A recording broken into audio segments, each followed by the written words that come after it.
Olá, eu sou Ana Caroline, estudante do curso de Nutrição da Faculdade Rui Barbosa. Eu sou Ana Paula, também estudante do curso de Nutrição da Faculdade Rui Barbosa DeVry. E através dessa entrevista, temos o intuito de promover saúde às mulheres gestantes, com informações sobre o pré-natal e também saber o quão importante é estar sendo assistida durante a gravidez. E para isso estamos aqui com o Dr. Caio Lessa. Olá, Ana Caroline e Ana Paula, é um prazer estar aqui com vocês. Eu queria inicialmente me apresentar. Então, eu sou médico baiano, especializado em ginecologia e obstetrícia. Também sou pós-graduado em gestão de hospitais universitários, tive uma longa experiência no SUS, inclusive como gestor, e atualmente me dedico ao setor privado, justamente com foco na saúde materna e infantil, e especialmente no cuidado da gestação de alto risco. Então, vamos bater um bate-bola justamente sobre esse tema, que é focado, né, nesse grupo específico social, que são as mulheres gestantes, né, sobre o pré-natal em específico. Então, doutor, eu gostaria de saber o que é o pré-natal. Muitas mulheres não sabem o que é o pré-natal. Eu gostaria que o senhor esclarecesse para a gente, para nós. Então, antes mesmo de dizer o que é o pré-natal, eu quero parabenizar pelo tema, que é um tema muito relevante e não só para nós. A saúde materno-infantil é tão valorizada no mundo que, inclusive, alguns indicadores dele fazem parte daqueles indicadores de desenvolvimento humano. Então, é estratégico para qualquer sociedade cuidar da sua gestante e dos seus nascituros, dos bebês que nascem. Eles vão representar, claro, o nosso futuro. Então, o que é o pré-natal? Respondendo à sua pergunta. O pré-natal, eu gosto de uma definição que coloca que são atividades multidisciplinares, multiprofissionais, custo-efetivas, quer dizer que elas têm um custo relativamente baixo para o poder de transformação que ela tem nos indicadores de saúde e que são desenvolvidas no intuito de promover, prevenir e diagnosticar precocemente problemas de saúde que envolvem a gravidez ou o nascimento. Então, Ana Caroline, em países mais desenvolvidos que o nosso, o pré-natal, inclusive, começa antes da gravidez.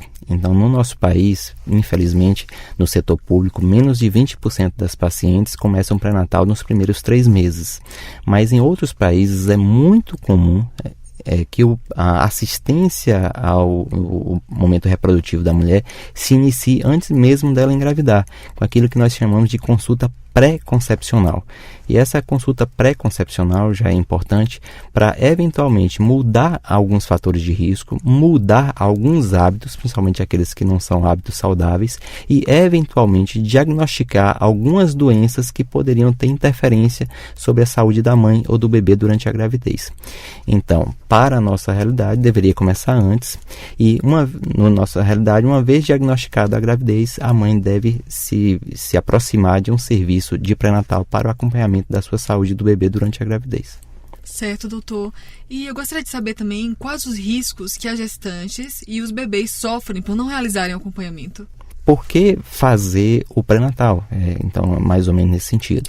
Então, quando as pacientes se distanciam do setor de saúde, o que é que está em risco? O adoecimento dessa gestante, podendo ter repercussões graves na sua saúde, chegando ao evento máximo, que seria a morte materna, que eu queria colocar para vocês a morte materna como uma tragédia social. Quando a gente fala de morte materna, que é essa morte que acontece durante a gravidez, o parto ou o momento puerperal, que são as 6 semanas que acontece após o parto, geralmente estamos falando de mulheres jovens, que quando morrem são mães que acabam deixando eventualmente outros filhos, deixam os seus esposos, deixam as suas irmãs, deixam as suas mães e os seus pais. Então dá para entender claramente a tragédia social que isso pode representar. O acompanhamento pré-natal tem o poder de reduzir essa mortalidade materna, reduzir o adoecimento da mãe e eventualmente prevenir doenças que poderão persistir mesmo após a gravidez e também reduzir a mortalidade infantil. Por quê? 2/3 da mortalidade infantil está relacionada à mortalidade que envolve o período perinatal, ou pouco antes do nascimento, ou pouco depois do nascimento, e até os 28 dias de vida. Então, se o diagnóstico pré-natal de algumas condições que podem trazer prematuridade, ou inclusive infecções para esse feto, ou eventualmente problemas agudos logo após o nascimento, você consegue prevenir ou eventualmente diagnosticar e agir, você está repercutindo sobre a mortalidade infantil e sobre os indicadores de saúde da população como um todo.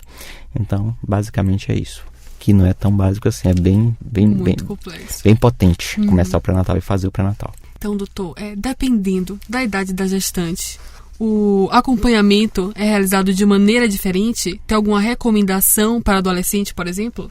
Então, a gente tem um modelo que prevaleceu até uns 10, 15 anos atrás, que separava claramente as pacientes em pacientes de risco habitual, que antes era chamado de baixo risco, e as outras pacientes de alto risco. Então, a gravidez sempre envolve algum risco. As pacientes que são rígidas, não tem problema, continua seu acompanhamento básico. E aquelas pacientes que têm alguns problemas de saúde, sejam prévios ou diagnosticados na gravidez, elas são acompanhadas num pré-natal especializado.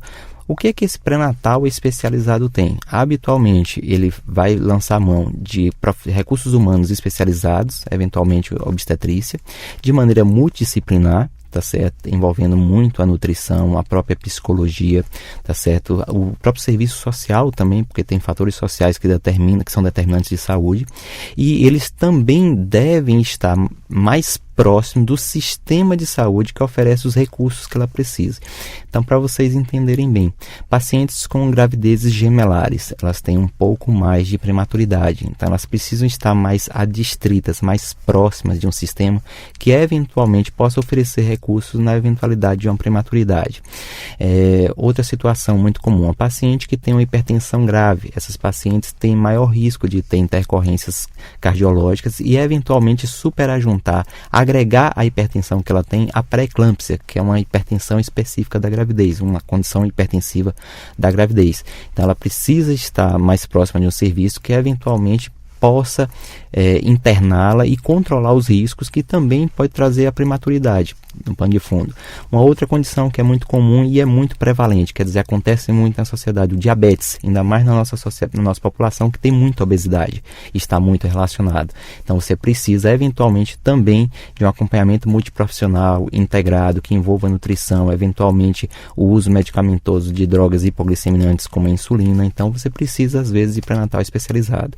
Então você tem essas duas estruturas, uma estrutura básica que deveria ser a mais próxima do local que essa mulher convive e vive, tá certo? Que habitualmente é na atenção básica, um pré-natal de risco habitual, e uma vez diagnosticado agravos ou riscos maiores na gravidez, ela é encaminhada, conduzida, não de maneira informal, ela não tem que buscar esse recurso. Esse sistema é que deveria se preparar para dar esse encaminhamento, para de maneira segura conduzir essa paciente para esse outro nível de estrutura de recurso para continuar a sua assistência. Então, doutor, qual a principal causa de muitas mulheres não realizarem o pré-natal?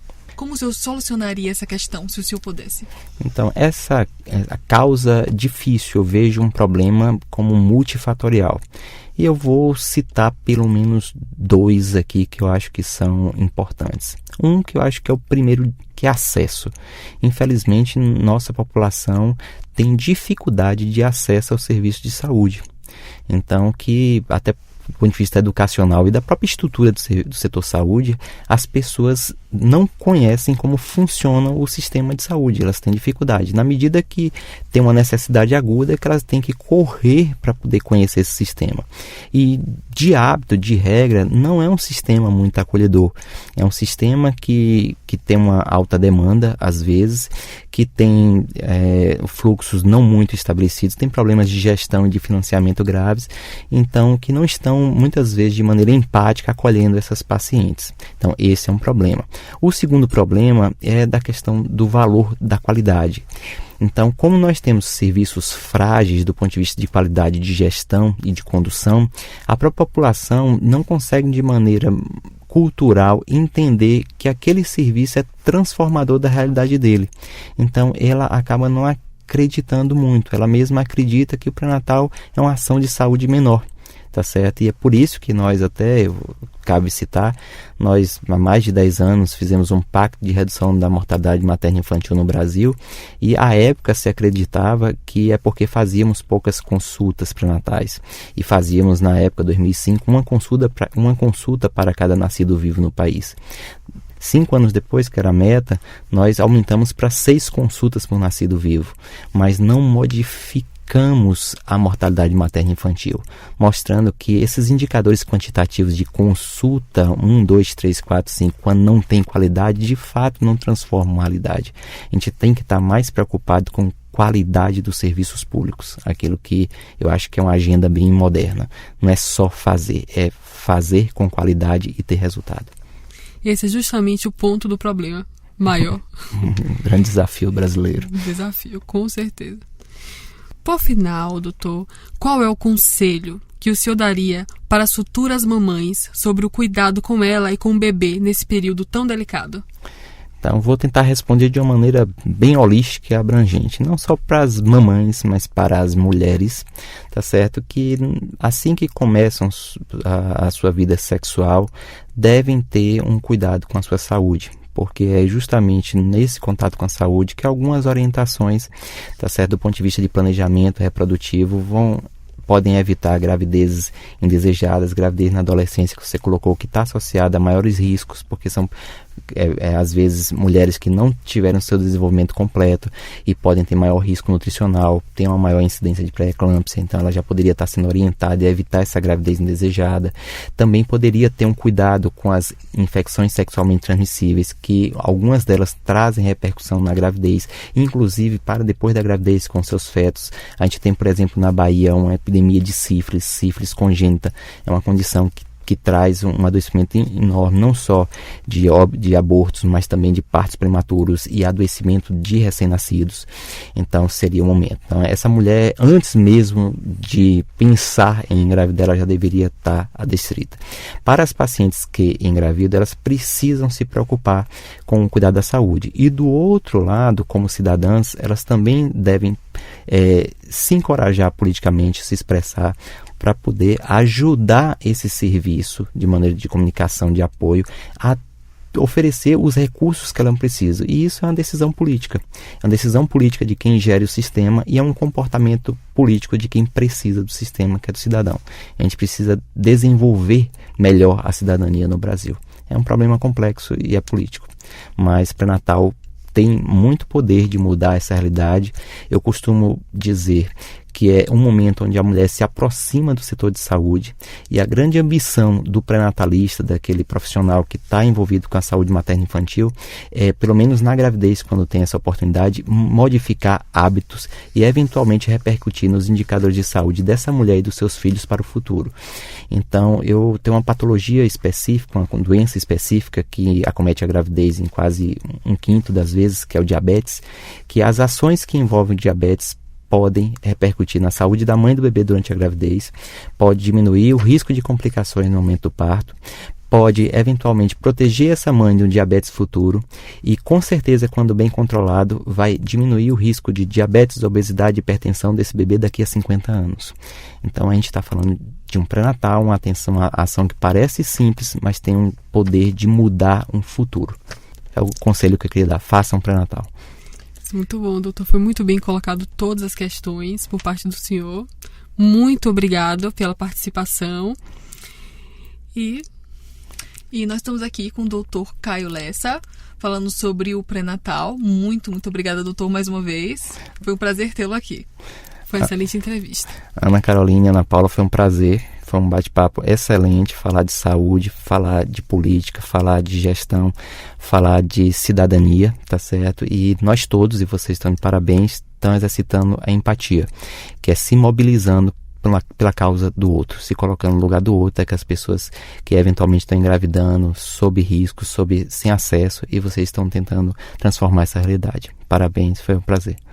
Muito obrigada, doutor. O prazer é todo nosso. Espero que a gente consiga, conscientizar um pouco mais a população sobre essa questão, Ótimo. Através dessa entrevista. Maravilhosa a propósito. Muito obrigada. Boa noite. Obrigada, doutor.